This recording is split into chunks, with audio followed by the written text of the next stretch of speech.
महाराष्ट्र की सियासत में महायुति ने जो बहुमत हासिल किया उसमें बीजेपी, शिवसेना शिंदे गुट और एनसीपी अजित पवार गुट ने बेहद अहम भूमिका निभाई। लेकिन इस पूरे राजनीतिक समर में देवेंद्र फडणवीस महाराष्ट्र की सियासत में वो चेहरा बन गए जिन्होंने अपने राजनीतिक कौशल की बदौलत विरोधियों के मजबूत किले को ध्वस्त करने में अहम भूमिका निभाई। यही वजह भी है कि उन्हें एक बार फिर महाराष्ट्र की कमान सौंपने की तैयारियां चल रही हैं।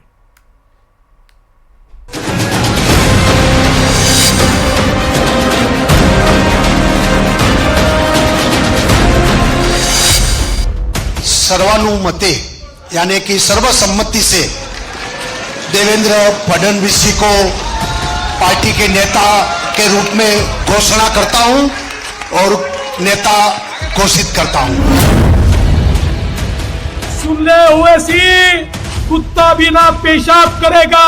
औरंगजेब की पहचान पर अब तो तिरंगा लहराएंगे पूरे पाकिस्तान पर। मेरा पानी उतरता देख मेरे किनारे पर घर मत बसा लेना। मेरा पानी उतरता देख मेरे किनारे पर घर मत बसा लेना। मैं समंदर हूं, लौट कर वापिस आऊंगा।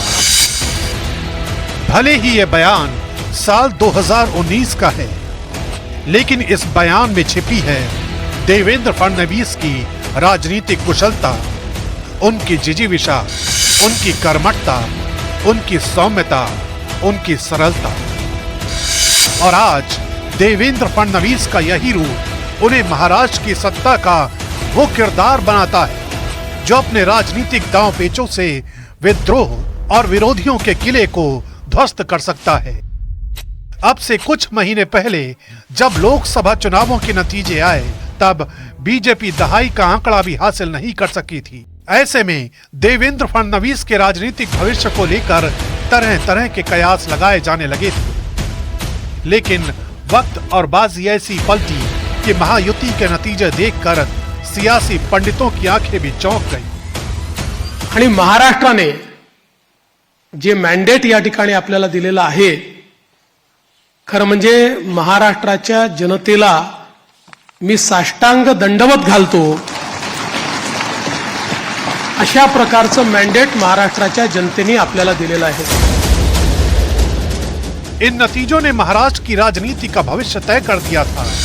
इन आंकड़ों ने इशारा कर दिया था कि महाराष्ट्र की सत्ता का अगला सिरमौर कौन होने वाला है। इन नतीजों ने जता दिया था कि राजनीतिक बाजी को पलट देने वाले को देवेंद्र फडणवीस कहा जाता है। सर्वप्रथम आपल्या सर्वांचे मी आभार मानतो की आपण एकमताने या ठिकाणी विधिमंडळ गटाचा नेता म्हणून माझी निवड केली।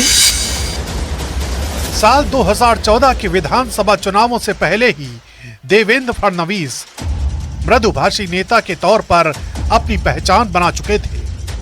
महाराष्ट्र में मुख्यमंत्री पद के लिए हमेशा से वो पहली पसंद रहे हैं। पीएम नरेंद्र मोदी के उन पर विश्वास को ऐसे ही समझा जा सकता है कि भरी सभाओं में मोदी देवेंद्र फडणवीस का जिक्र करते रहे। मैं श्री एकनाथ शिंदे जी, मेरे परम मित्र देवेंद्र फडणवीस जी, भाई अजित पवार जी, उन सब की भी भूरी भूरी प्रशंसा करता हूं। इतना ही नहीं, प्रधानमंत्री नरेंद्र मोदी की तरह अमित शाह भी देवेंद्र फडणवीस पर अटूट विश्वास करते हैं। देवेंद्र फडणवीस जनसंघ और बाद में बीजेपी के नेता रहे। स्वर्गीय गंगाधर फडणवीस के पुत्र हैं। वो गंगाधर फडणवीस जिन्हें नितिन गडकरी अपना राजनीतिक गुरु कहते हैं।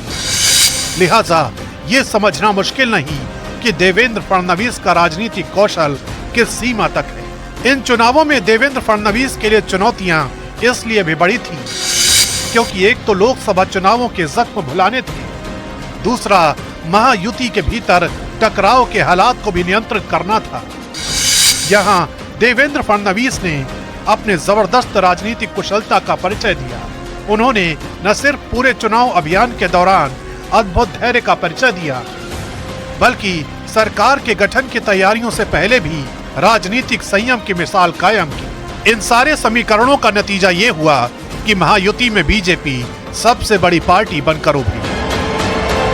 बहुत आनंद हुआ इस एक मत निर्णय में, यूनानिमस रेसोल्यूशन के ऊपर। मैं आप सबको बधाई देती हूं। हम एक है तो से। धन्यवाद। देवेंद्र फडणवीस ने अपने राजनीतिक सफर की शुरुआत उस वक्त की जब 1989 में वो अखिल भारतीय विद्यार्थी परिषद में शामिल हुए। 22 साल की उम्र में देवेंद्र फडणवीस नागपुर नगर निगम में पार्षद बने। 27 साल की उम्र में वो सबसे युवा महापौर बने।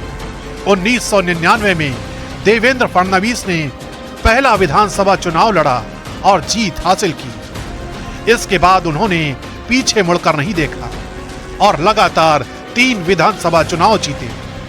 सबसे बड़ी बात यह कि उनका राजनीतिक करियर भ्रष्टाचार के आरोपों से बेदाग रहा है और अब एक बार फिर महाराष्ट्र की सत्ता में उनका राज तिलक होने जा रहा है।